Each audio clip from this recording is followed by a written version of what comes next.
Hello guys, welcome back to vibe. ఎంత మోసం రా అయ్యా, మోసం అంటే మామూలు మోసం కాదు. మైత్రి మూవీ మేకర్స్ పుష్ప 2 కలెక్షన్ పని చేసింది. అంత ఇంత మోసం కదయ్యా, దిమ్మ తిరిగిపోతుంది ఇప్పుడు ట్రేడ్ కి అంటే ప్రేక్షకులకి. సో ఎందుకురా అంటే ఐటీ దడలు అలాగే జరిగాయి. సో ఐటీ వాళ్ళు ప్రశ్నల మీద ప్రశ్నలు. సో అక్కడి నుంచి వస్తున్న ట్విస్ట్ అనమాట. Under rated over rated collections తో తారుమారు చేశారనమాట. ట్యాక్స్ నుంచి తప్పించుకోవడానికి అయితే మైత్రి మూవీ మేకర్స్ ఇప్పుడు చూస్తే అండర్ రేటెడ్ గా చాలా వరకు డబ్బునైతే అదే కలెక్షన్స్ అయితే ఇంకా సరిగ్గా పెట్టలేదని ఆరోపిస్తున్నారు ఐటీ అధికారులు అయితే. అసలు ఏంట్రా అంటే ఇప్పుడు 1900 కోట్లు లాస్ట్ వాళ్ళు పోస్టర్ వదిలింది. సో 1900 కోట్లు అంటే అండర్ రేటెడ్ గా చాలా తక్కువ వేశారనమాట. అంటే ఇంకా ఎక్కువ వేశారనమాట. అంటే ఒక 500 కోట్లు వచ్చి ఉంటుంది అంతే. సో ఇది ఇంకా చాలా ఫేక్ వేశారు. 500 కోట్లు ఫేక్ వేశారయ్యా. ఓ ఏంట్రా మీ గోల? ట్విట్టర్ లో ఇదే గోల భయ్యా. అసలు అండర్ రేటెడ్ కి ఫస్ట్ ఓవర్ రేటెడ్ కి తేడా తెలుసుకోండిరా. అండర్ రేటెడ్ అంటే ఏంటి, ఓవర్ రేటెడ్ అంటే ఏంటి, అసలు తక్కువకి ఎక్కువకి అసలు ఏ పదం వాడతారో క్లియర్ గా తెలుసుకోవాలి. దాని తర్వాత మనము ట్విట్టర్ లో ట్వీట్లు వేసుకోవాలి. Yes, okay. సో ఇలాంటి అజ్ఞానులకి ఇప్పుడు నేను చెప్పే సమాధానం అనమాట.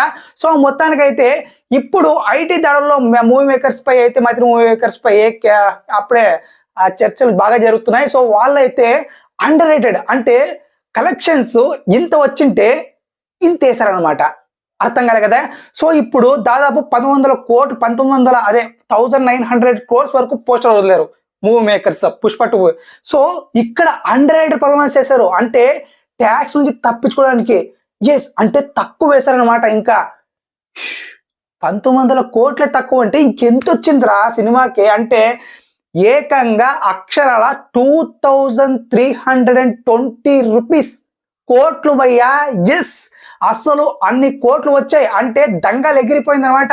ఇప్పుడు ఇండియన్ సినిమాలో the first all time record, industry record ఈ సినిమా. అఫీషియల్ గా అయితే అనౌన్స్మెంట్ చేయలేదు, ఏం చేస్తాం అంతే. ట్రేడ్ లో చూసుకుంటే ఇది జస్ట్ 1800 కోట్ల దాకా మాత్రమే వచ్చింది. అండ్ ఇంకొన్ని వెబ్సైట్లు చూస్తుంటే 1150 కోట్లు మాత్రం వచ్చింది. బట్ ఇప్పుడు ఐటీ దయ వల్ల ఏకంగా ఇండియన్ రికార్డ్స్ ఎగిరిపోయాయని తెలిసిపోయింది. అండర్ రేటెడ్ అంటే ఫస్ట్ ఆఫ్ ఆల్ ఎప్పుడైనా కానీ చాలా తక్కువగా చూపించారని, ఓవర్ రేటెడ్ అంటే వచ్చిన దానికంటే ఎక్కువ వేశారని అర్థం. ఇదే భయ్యా అంతే. ఐటీ అధికారుల నుంచి వచ్చింది అయితే అండర్ రేటెడ్ గా వేశారు కలెక్షన్స్. వచ్చిన దానికంటే ఇంకా చాలా తక్కువ వేశారు. సో వచ్చిందైతే ఇది కాదు, ఇంకా ఎక్కువ ఉంది అంతే. 500 crores ఎక్కువ ఉందన్నమాట. ఏంటబ్బబ్బబ్బ అంటే వీళ్ళు ట్యాక్స్ నుంచి తప్పించుకోవడానికి కొంచెం తక్కువ వేశారు. బట్ ఐటీ అధికారులు అన్ఎక్స్పెక్టెడ్ గా రైడ్ చేశారు, దొరికిపోయారు. సో మొత్తానికైతే ఎట్టకేలకు ఒక న్యూస్ అయితే చాలా ఈ న్యూస్ అయితే వైరల్ అయిపోతుంది భయ్యా. సో మొత్తానికి దీన్ని అయితే లీగల్ గా అయితే మనం తీసుకోవడానికి లేదు.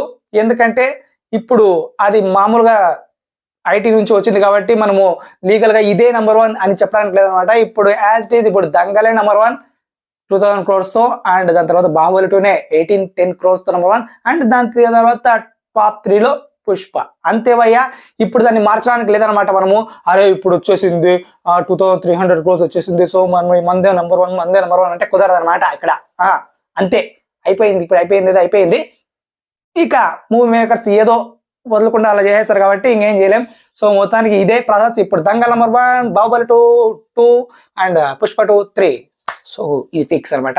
సో మీకేం అనిపించింది గాయస్ ఈ షాకింగ్ న్యూస్ వినగానే? తప్పకుండా మన కామెంట్లో తెలియజేయండి మళ్ళీ మీ ఒపీనియన్ అయితే. అండ్ ఇంకెందుకు కలసం సబ్స్క్రైబ్ చేసుకొని వెళ్ళండి ఇలాంటి అప్డేట్స్ కోసం. Please subscribe.